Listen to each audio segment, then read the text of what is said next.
Balake. Where is Balake at? My name's Blake. Do you want to go to war, Balake? I'm for real. Aaron. Aaron is present, everyone. Thank you for joining me yet again for a little bit more SPTV. And in case you didn't know it, the sign will tell you. I just got this sign. It arrived today. My kids helped me put that sucker up. Guys, I need you to be honest with me. Is that thing a little crooked? I think it's like 1/32 of an inch off. Please put a 1 in the comments. Actually, we're not doing a live stream. I'm going to edit this and upload it. So just let me know in the comments. Is it crooked or is it not crooked? Because it's driving me absolutely crazy. But I can't bring myself to do it all over again just to fix it a little bit. Anyway, I guess it's a burden I will have to bear. Guys, what we are here to talk about today is another documented, captured on recording instance of disconnection. I did a video not too long ago sharing with everyone a recording that was actually taken quite a number of years ago. One of the very few recordings of an ethics officer declaring someone and essentially enforcing disconnection. Well, what I want to share with you tonight is footage from a documentary called Over the Rainbow, where Laura Anderson, now regular viewers of this channel already know who Laura Anderson is. Her YouTube channel is Laura FM, and she's joined me on a Monday Night Live, and we're going to be doing a lot more stuff together. Laura Anderson, as a part of this documentary, the documentary team recorded Laura Anderson's Sea Org member father calling her on the phone to disconnect from her. Now, what is extra incredible about this specific conversation that was captured by the documentary crew is that in this conversation, you can see at play Scientology's fundamental principle, belief that there are no such thing as children. There is no legitimate parent-child relationship. We are all immortal spiritual beings who've lived basically forever and will live forever. Thetans don't give birth to Thetans. Only bodies give birth to bodies. So Scientology really has this idea that it might look like you are the parent of a child, but you're not. You're the parent of that body. And anyway, you guys will see what I mean. This documentary is actually pretty controversial for a number of reasons. We'll talk about that afterwards. But check out this clip. Hello? Hi. Hi. Weird number. Yeah, well, it's an office. It's not off. It's an empty office. Weird number. Oh, okay. Empty office, weird number. Yeah. Okay, so are you ready to receive some calm and receive it? Yeah. Okay. So look, here's the thing. Like I'm torqued. Okay. I'm upset right now. I'm going to restrain a lot of things that I have to say. I'm not even going to get into that.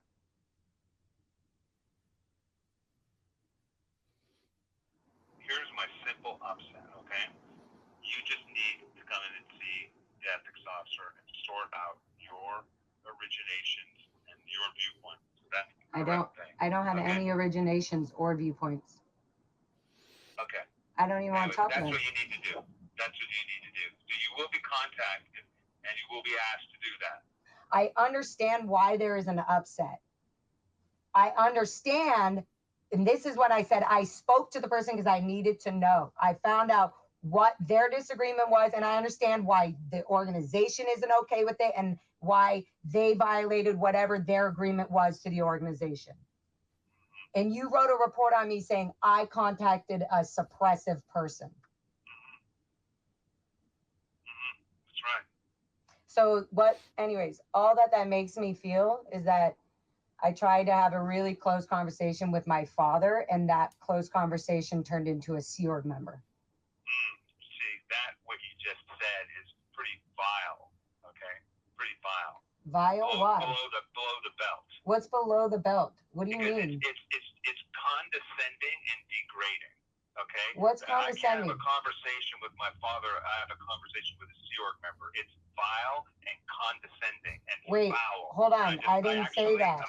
I didn't say that. I'm willing to have that type of calm. I didn't say that. I said I was trying to have a conversation. I was trying to talk to you as you being my father and I'm your daughter. I was Yeah. bringing up stuff, upsets I had talked to you about the ranch, and then that somehow turned into a report. I didn't say that you became a SEER member and you weren't my father. I'm saying I was trying to have a father relationship, and that made it just felt that when the report that I'm calling in on was written by you, it makes me, it's just all that sincerity that I wanted to have with you feels like you didn't duplicate any of it. I obviously love you dearly as my daughter, and you know that. But your life is your life. What you do with your life is up to you. You know, you're a being, you're a spiritual being. You're not just like a one lifetime person. So, you know, we have in this lifetime to be a father-daughter little kind of game going, you know? But, you know, you've been parent, and you've been a daughter and a son and all kinds, whether it's real to you or not. The point is that is the business of it, okay? Wait, So, what? I didn't get that last part. I just said that is the reality of it. That's all. It's just the way that it is. So where do we go from here? I don't know, Dad. I mean, All we need to do is that we need to take responsibility for one's actions and one's decisions. That's all I can tell you. I'm Right. willing to take responsibility at my end. I need you to take responsibility at your end. You're the one that's now stating you're not going to abide by the church policy or the agreements of the church. yeah, Okay, that's your decision. great. And so there's some consequences that go with that. What are what? Well, you need to read them. Why do I need to read them? I know I need to read them again so I can be threatened like, hey, your dad has to go. Stop that. Just stop those barbs. What okay? barbs? Threaten? That's a barb for you? Threaten? Yeah, you're threatening me. You are threatening me, Dad. You're saying there's policies, and if you don't do them, then we're gonna have to take further action. That is threatening me. Okay. I would, you know what? You know how fucked up this conversation is I would never treat my daughter like this. When I have a baby, I'm gonna be, I mean, I hate it so much that it's like unbelievable. In the same way that you think I won't do it, it's so insane to me that you can't remember that you had me in this world. This is not your life. This is my life. That's right. It is your life. So where is your line of going, you know what? My daughter is allowed to do and be whatever she wants. She doesn't have to do, and nobody has to do anything in their lives. I got it. My answer to you is this. You need to come in and see the ethics officer. Okay? You just need to do that. And I'm never going to change that particular point because you need to do that. Absolutely unbelievable. I mean, so much to say about that. I mean, I'm sure you guys didn't miss. You are your own being. We happen to be playing a little father-daughter game in this lifetime, but essentially you're responsible for your own condition and all that kind of stuff. And then, of course, there's you're the one who's choosing not to abide by the rules of the church. Again, a full confirmation that the only thing that matters to a Scientologist is whether you're following the rules of Scientology. I mean, Scientology will say, "Oh, disconnection is up to the individual." That's just being cute with words. Disconnection is enforced. It is mandated. It is mandatory. You'll notice there was no gripe or criticism or beef that Laura's father had with her other than you're not following the rules of Scientology, and you know the consequences. And I'm sorry, I've watched this clip a bunch of times. I just cannot get over how easily he's trying to make her the bad, how easily he slips into trying to make her the bad guy. He's the one calling her to disconnect from her. He's like, I'm pissed.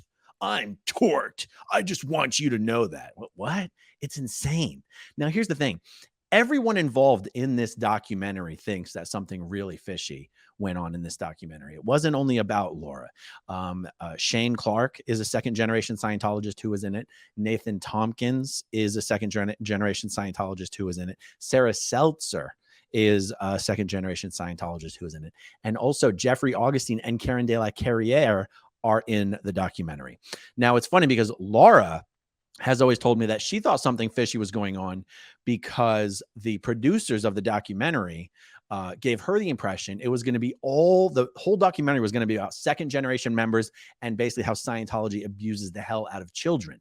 And Laura was shocked when the documentary finally came out just a few years ago to see that a vast majority of the documentary was about Jeffrey Augustine and Karen de la Carriere. So she's like, oh, something fishy is going on. Scientology got to the producers and convinced them to not make the documentary about the abuse of children. And then on Karen and Jeff's side of it, they also thought something really fishy was going on. Scientology must have gotten to the producers because the producers cut out everything that was shot about Karen's son, Alex Jensch.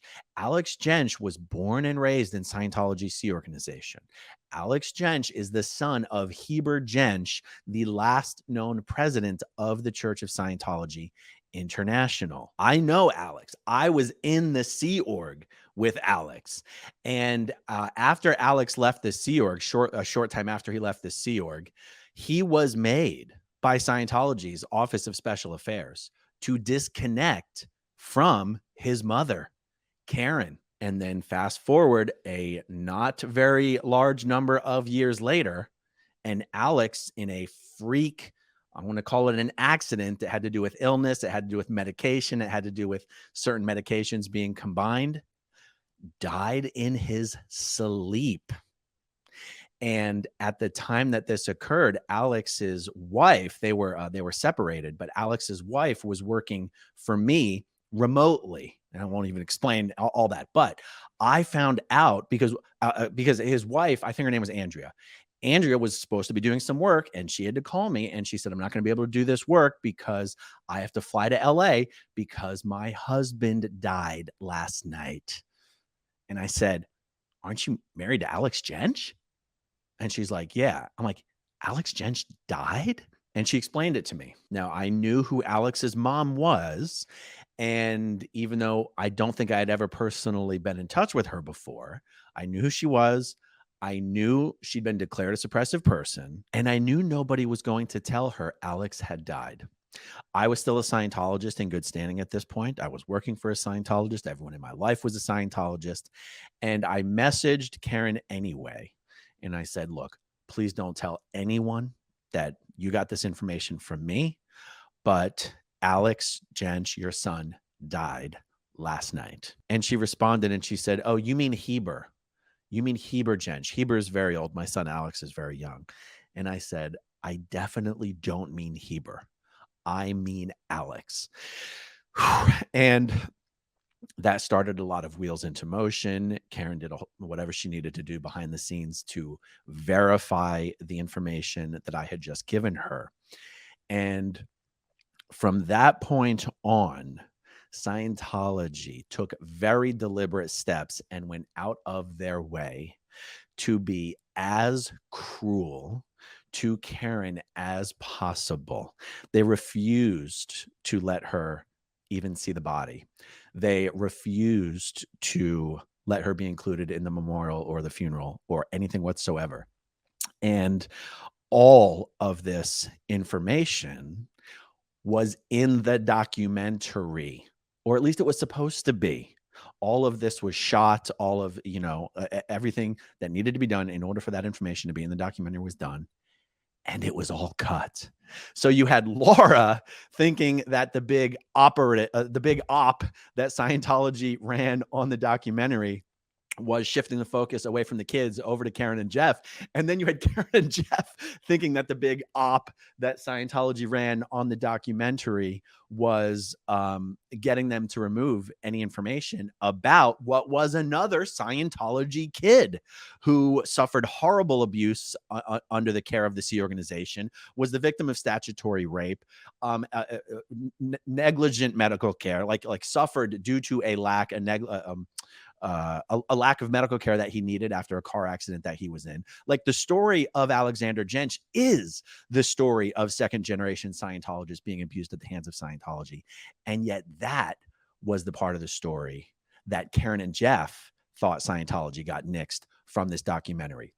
So no matter who you talk to who was involved in this thing, they are convinced that Scientology was involved. And this is a conversation Laura and I should talk about in more depth, the two of us on this channel, which I'm sure we will tomorrow. But I'll tell you this, the producers of that documentary, Over the Rainbow, gone with the wind, nowhere to be found. Nobody can reach them. Everyone's pissed. They're not returning any phone calls. And apparently this documentary was in the works for 6 years is what, according to my understanding. Who the hell takes 6 years to make a documentary? And I have asked, I've asked some people, if Scientology were to have gotten to the producers of this documentary, wouldn't they have paid them off to just scrap the entire thing altogether instead of putting out some weird bullshit version of it that no one's happy with?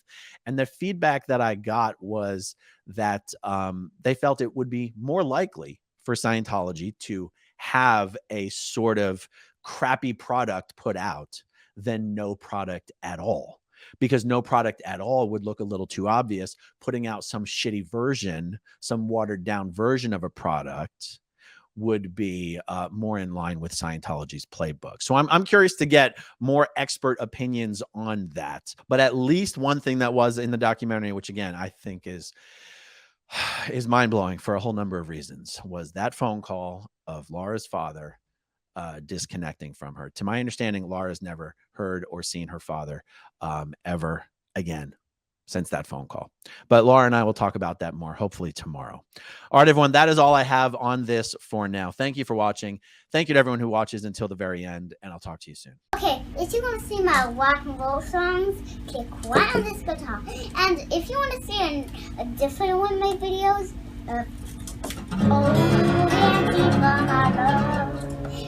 then you could click right inside here. If you have subscribed or not, subscribe right